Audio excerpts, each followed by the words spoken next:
오늘은 율법 안으로 오신 예수 그리스도라는 제목으로 같이 하나님 말씀 나누도록 하겠습니다.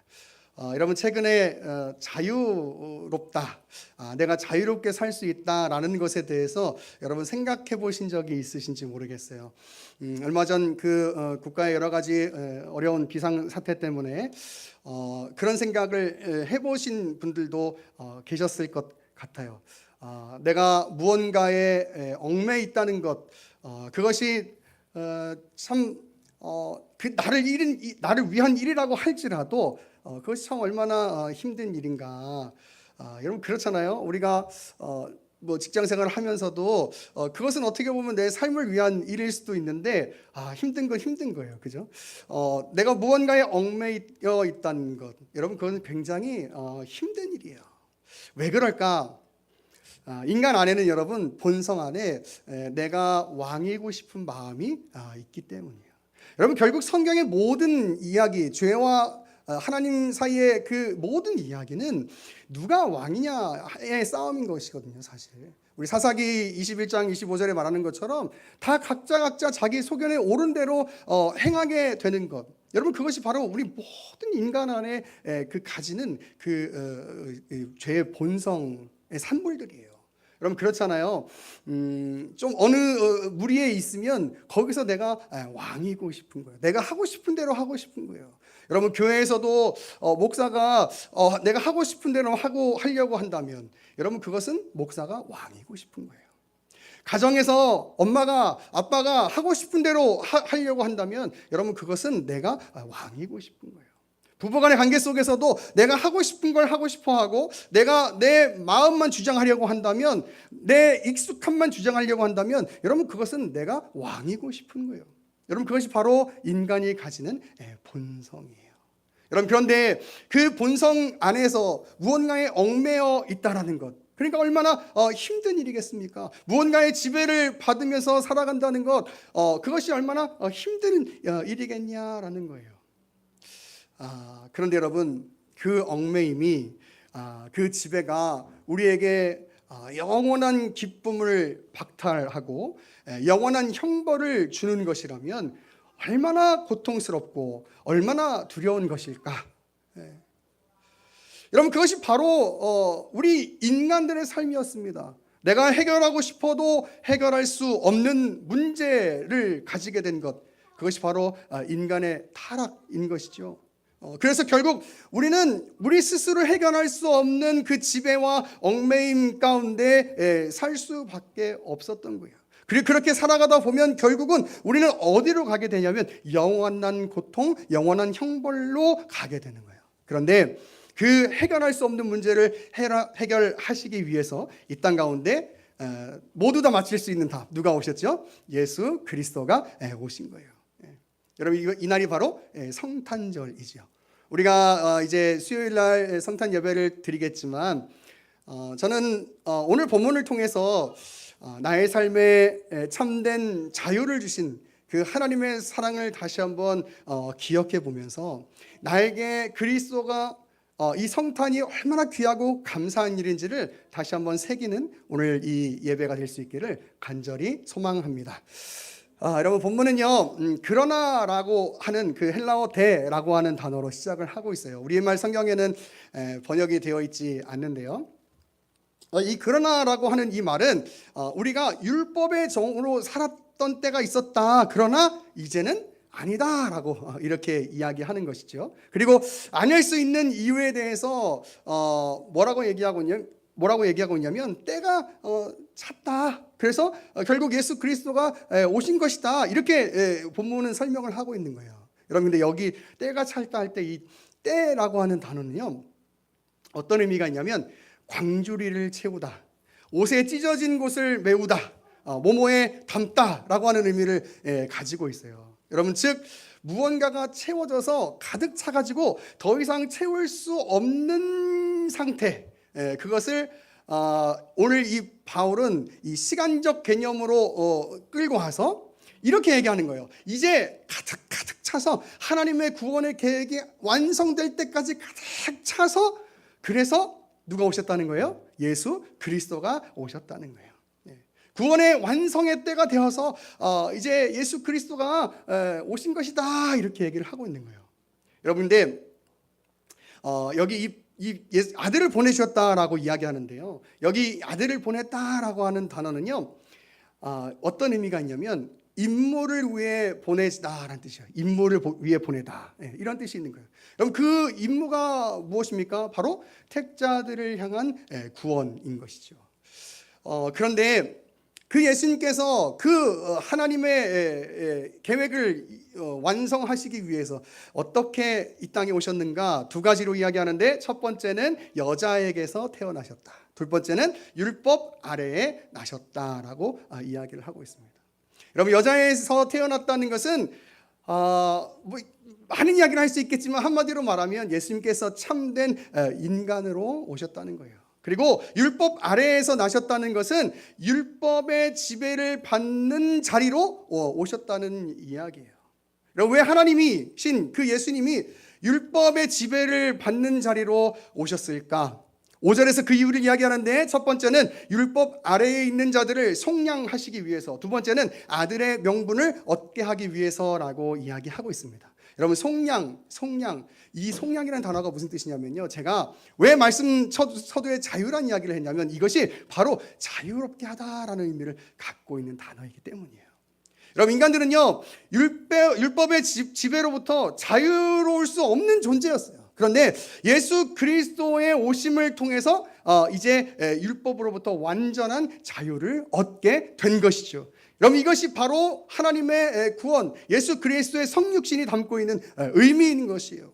두 번째로 아들의 명분, 즉 양자가 되도록 하기 위해서 예수 그리스도가 이 땅 가운데 오셨다라고 이야기를 하는 거죠. 완전한 그 자유를 통해서 완전한 하나님의 자녀로 설 수 있도록, 그렇게 우리가 가질 수 없는 그 아들의 직분, 아들의 명분을 얻도록 하기 위해서 예수님께서 오셨다라고, 율법 아래로 오셨다라고 이야기하고 있는 거예요. 여러분, 우리는 예수 그리스도로 말미암아서 하나님의 양자가 된 것입니다. 그 일을 위해서 예수님께서 이 땅 가운데 오신 거예요. 여러분, 이 이야기를 히브리서 2장으로 가면 이렇게 이야기하고 있습니다. 우리 성경을 찾아볼까요? 히브리서 2장 14절입니다. 히브리서 2장 14절.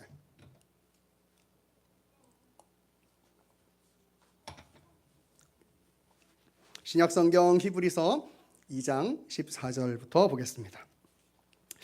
자녀들은 혈과 육에 속하였음에 그도 또한 같은 모양으로 혈과 육을 함께 지니심은 죽음을 통하여 죽음의 세력을 잡은 자 곧 마귀를 멸하시며 또 죽기를 무서워함으로 한평생 매여 종 노릇하는 모든 자들을 놓아주려 하심이니, 이는 확실히 천사들을 붙들어 주려 하심이 아니요 오직 아브라함의 자손을 붙들어 주려 하심이라. 그러므로 그가 범사의 형제들과 같이 되심이 마땅하도다. 이는 하나님의 일에 자비하고 신실한 대제사장이 되어 백성의 죄를 속량하려 하심이라.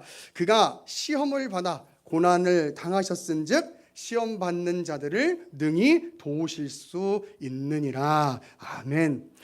여러분, 이것이 바로 예수 그리스도의 오심이다 이렇게 얘기하고 있는 거예요. 왜 예수님께서 우리와 같은 모습으로 이 땅 가운데 오셨는가? 여러분, 우리에게 있어서 그 죄의 타락으로 인해서 주어진 게 뭐냐면 바로 여러분 죽음이에요. 죽음. 영적인 죽음, 육적인 죽음. 그래서 우리에게 있어서는 가장 두려운 일이 죽음이죠. 여러분, 사실 그렇지 않나요? 우리가 그 천국을 갈 수 있다는 것, 하나님의 은혜로 천국을 갈 수 있다는 거 우리가 믿어도 죽는다라고 생각해 보면 그만큼 두려운 일은 없을 것 같아요. 그죠? 물론 우리가 하나님께서 주신 은혜로 그 믿음으로 천국을 갈 수 있다는 것을 알지만, 그죠? 가장 두려운 일. 그런데 여러분, 그 가장 두려운 일을 우리의 힘으로 해결할 수 없는 거예요. 아무리 율법을 잘 지킨다 하더라도 여러분 그 일을 해결할 수가 없는 거예요. 왜? 여러분, 한 구절 더 성경을 찾아볼게요. 야고보서 2장 10절로 갑니다. 야고보서 2장 10절입니다.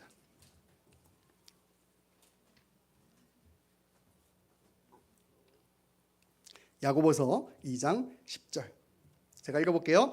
누구든지 온 율법을 지키다가 그 하나를 범하면 모두 범한 자가 되나니 간음하지 말라 하시니가 또한 살인하지 말라 하셨은즉 내가 비록 간음하지 아니하여도 살인하면 율법을 범한 자가 되느니라. 아멘. 여러분 여기 잘 보시면 뭐라고 얘기하고 있냐면 제가 평일 예배 때 한번 설교했지만 못 보신 분들이 있으실까봐, 예배 못 들으신 분이 계실까봐 한 번 더 설명하면, 여러분 율법은 몇 개냐면 학자들이 613개라고 이야기합니다. 그런데 오늘 이 야고보서 2장 10절에서는 뭐라고 얘기하고 있냐면 이렇게 얘기하고 있어요. 누구든지 온 율법을 지키다가, 복수예요 단수예요? 단수예요. 단수로 돼 있어요.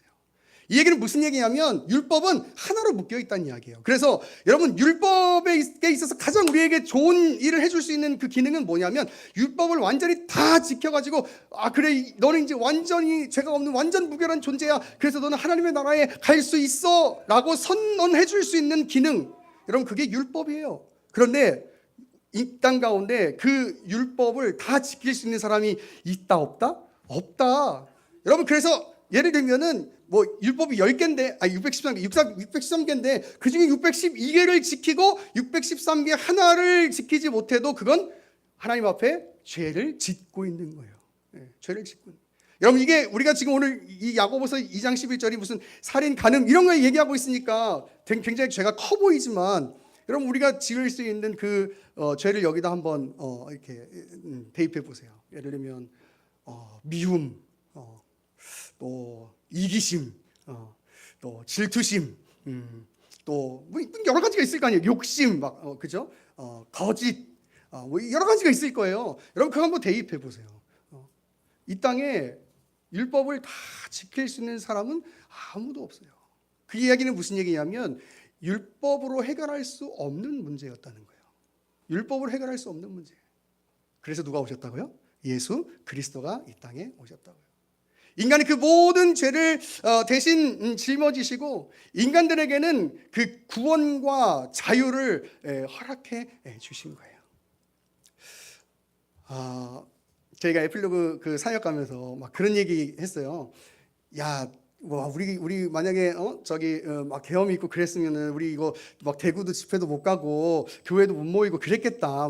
막 이런 얘기 했는데, 여러분 참 그렇잖아요. 우리 안에 만약 지금도 우리가 구약적인 개념으로 제사를 드리고 예배를 드려야 한다면, 여러분 이 예배당에 들어오는 발걸음이 얼마나 두렵겠어요.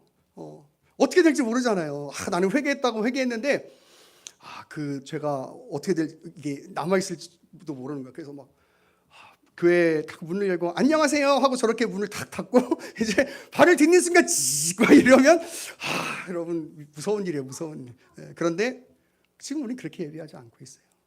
어쩌면 하나님의 은혜, 그 은혜로 말미암는 그 자유 안에 있기 때문에 너무나 많은 이야기를 하고 너무나 자유롭게 하나님 앞에 나와서 예배할 수 있는지도 모르겠어요. 그것 때문에 하나님을 향한 경외심과 그것 때문에 우리 안에 가져야 할 그 거룩한 부담감과 그 거룩함의 모양이 잃어버려지고 있는지도 모르겠어요, 여러분.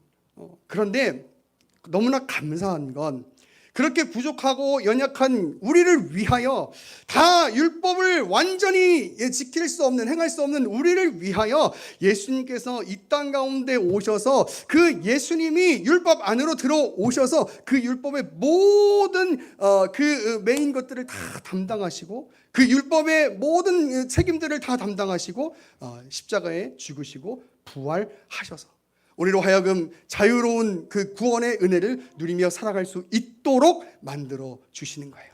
여러분 이게 바로 성탄의 의미인 것이에요.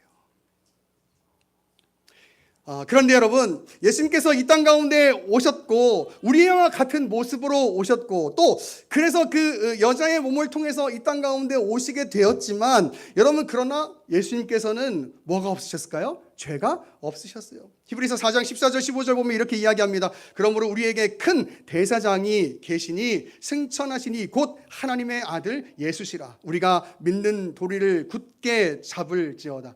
우리에게 있는 대제사장은 우리의 연약함을 동정하지 못하실 이가 아니요 모든 일에 우리와 똑같이 시험을 받으신 이로되 죄는 없으시니로다라고 얘기해요.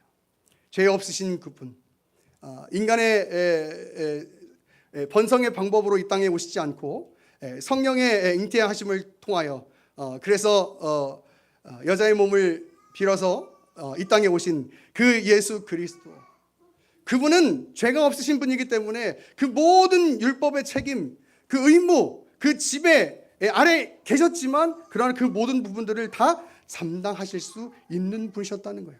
그리고 그 사역을 통해서 저와 여러분에게 하나님 자녀로서 살아갈 수 있는 기쁨과 자유, 또 소망을 허락해 주셨다라고 성경이 이야기하고 있는 것입니다. 예수님이 오신 것은 바로 때가 찼기 때문이에요. 하나님의 구원이 이루어져야 될, 하나님의 구원이 완성돼야 될 그 때가 차서 이 땅 가운데 예수님이 오신 거예요. 여러분, 우리 성탄절 하면 기뻐하는 날이에요. 그래도 교회에서는 그렇죠.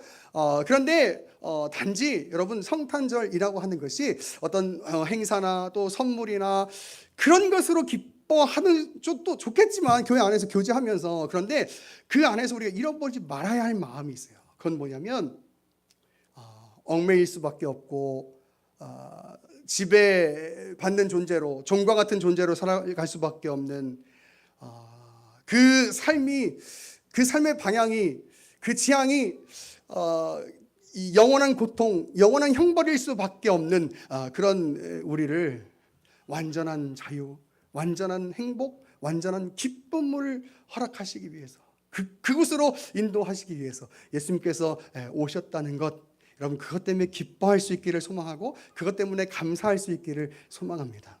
여러분, 그래서 예배는 여러분 기쁨이어야 해요. 기쁨이어야 해요. 그 기쁨 안에 흘릴 수 있는 눈물도 분명히 있죠. 왜? 예수님께서 나한테 오셨다는 것이 얼마나 감격스러운 일이에요. 그죠? 얼마나 감격스러운 일이에요. 그 오신 예수님이 그냥 승천하신 다음에 야, 그 다음에 너네가 알아서 살아라 이렇게 얘기하지 않고 성령님이 지금도 우리와 함께 하시고 조명하셔서 우리의 삶을 이끌고 가시고 지키시고 붙들어 주신다는 것, 여러분, 그것도 얼마나 감사한 일입니까? 왜? 이 땅에서 고난당할 일들이 많잖아요. 많잖아요. 그럼에도 불구하고 우리가 하나님의 자녀로 살아갈 수 있다는 것, 그건 감격인 것이죠. 그래서 기뻐할 수밖에 없는 것이고. 그런데 뭔가 여러분, 우리 거룩함이라는 걸 이렇게 뭔가 굉장히 심각하거나 굉장히 시무룩한 것으로 생각하지 않았으면 좋겠어요. 여러분, 눈물을 흘릴 수도 있죠. 그리고 간절히 통성으로 기도할 수 있어요. 여러분, 그런데 그 안에 우리가 잃어버리지 말아야 될 마음은 뭐냐면 얽매이고 지배받고 종과 같은, 그리고 그 끝이 영원한 고통이고 형벌이었던 그 우리가 이제 하나님의 그 구원 계획을 통해서 영원한 기쁨이고 완전한 자유 안에서 살아갈 수 있게 되었다는 것, 여러분, 그것 때문에 기뻐할 수 있는 그 마음, 여러분, 그 마음을 잃어버리지 않으셨으면 좋겠어요. 여러분, 제가 갖고 있는 우리 의회나무 교회의 모토는 그거입니다. 교회 안에서 행복했으면 좋겠다. 교회 안에서 행복했으면 좋겠다. 예배할 때 하나님이 주신 기쁨으로 말미암아 행복하고, 예배할 때 하나님이 주시는 눈물로 말미암아 행복하고, 예배할 때 내가 찬양할 수 있는 것으로 말미암아 행복하고, 내가 말씀 들을 수 있음으로 행복하고, 내가 기도할 수 있음으로 행복하고, 여러분, 그리고 삶의 자리에서도 분명히 내 삶에 여러 가지 힘들고 고민스럽고 여러 가지 갈등들이 있지만 그럼에도 불구하고 여전히 선하신 하나님께서 나를 붙들고 계신다는 사실을 알고 있고 신뢰하고 있기 때문에 그것 때문에 감사하고 행복할 수 있는 것, 여러분, 그것이 저는 우리 의회나무교회 성도들의 삶이 되기를 간절히 축원합니다. 여러분, 이번 성탄절을 지나면서 나를 위해서 오신 예수 그리스도 더 깊이 묵상하기를 바랍니다. 그리고 그 묵상을 통해서 우리 가운데 참된 기쁨과 참된 자유로 말미암는 만족을 주시는 하나님을 더 깊이 만나실 수 있기를 간절히 축원합니다.